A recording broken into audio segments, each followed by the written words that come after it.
All right, trying to get some of the Grunberg slopes. Excellent. Hole 1, par 4. This is one of the ones I don't have on video. I need 1, 2, 4, and 6, and today's the first day they've been out. The first time I've ever been on this hole before, so I have no idea. And I go first. So let's see how far we can get here. Let's switch clubs. Wow. Let me switch to a bigger ball and see what that looks like. Oh my gosh, we might be able to get up there.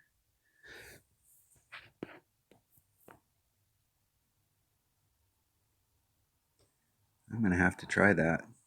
I have no way. I gotta try that.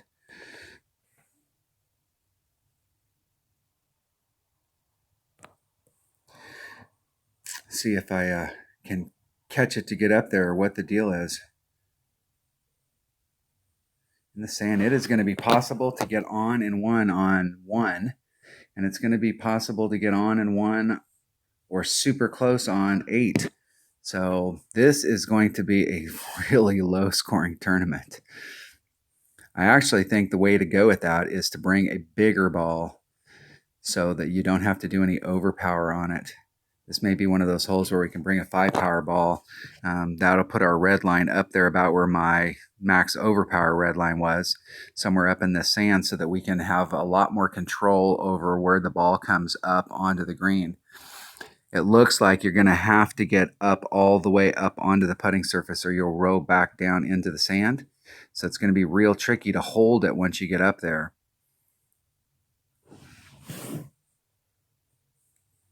But it's definitely going to be possible. And from my opponent, they used a Marlin, or excuse me, is that a Navigator, a Quasar? This distance, right about in that area. I just need to catch perfect. Hit it 2 rings great to the right, and it'll go 2 rings great to the right.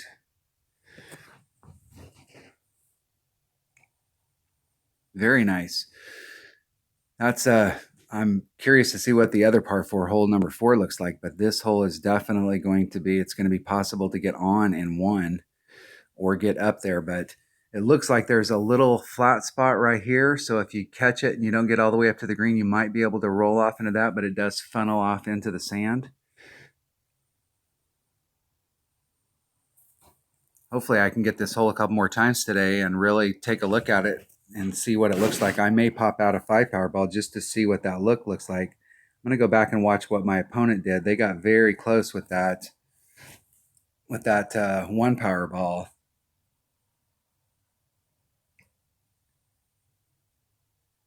Very nice. All 3 of the par 3s that are on this in the Grunberg slopes are definitely hole-in-oneable.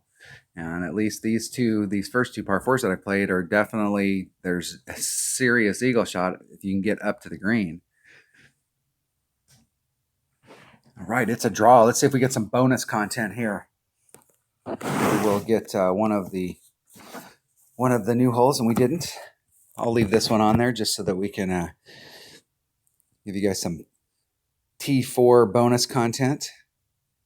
With this type of wind on this particular hole, you are way down the hill. And I usually do a 20 to 30% overcorrection. So I add on, if I have the 2-2 wind, I'm going to have a little bit less because I've got a bigger ball.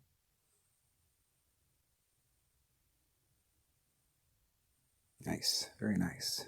Nice shot. Nice shot, man.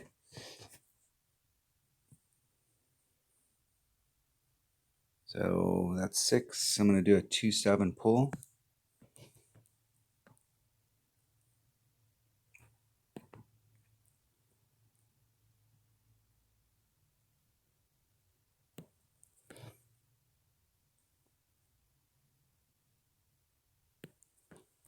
Two 7 with my sniper. 2.7 rings.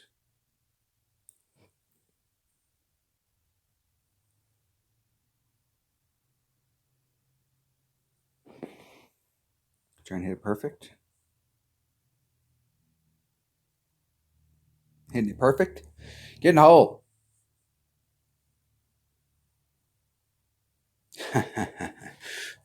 Third hole in one today. I'm on fire. All right, you got some bonus content. That's how to shoot that hole.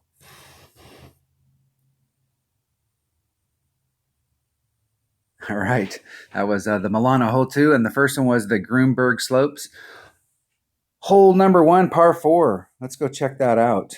Let me pull up. Hold on, I'll be right back. Let me go pull that picture up. All right, let's check this hole out here. So this is Grunberg slopes, and this is the hole number 1. So from the video there, it does look like there's several different ways that we can get on. I went back and watched the video of what my opponent did. So they used a quasar.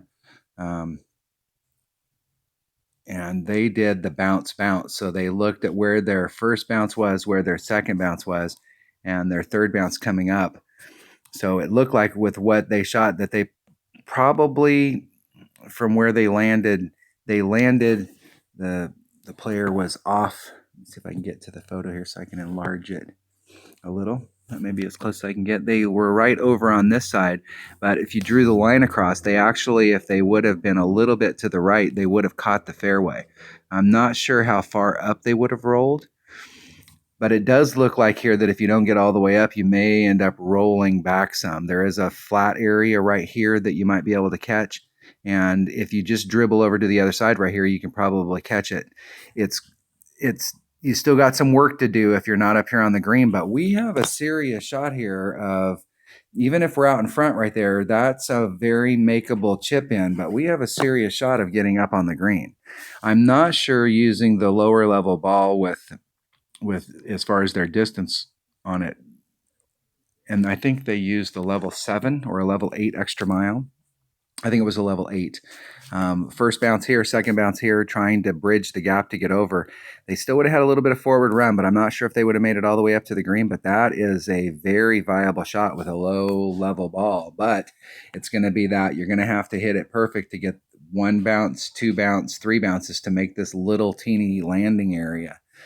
I went at it with a little bit more power, trying to come down into this area and kind of blast that thing through. I think with a bigger power ball, we do have a better shot of blasting it up there and trying to get up on the green for a putt. But this is definitely going to be a hole that the 2 par 4s that I've seen so far, hole number 1 and hole number 8, we definitely want to start focusing on seeing what it'll take. I mean, every shot, be thinking of trying to get up here on the green. Now, I will say one thing. If I come out here with my lower developed clubs in my 99 account, I'm not sure what it'll take with a level 6 extra mile because it has very limited topspin on what I can do. I may have to do this little bounce to see if I can clip this area. But we definitely have a great shot here of getting up on the green with several different balls and we'll have to experiment around to see which one may be the best. What my opponent did with that quasar was pretty amazing. So if we can get this done with a quasar and not have to pull out a Titan, that would be awesome. All right. Thanks for watching.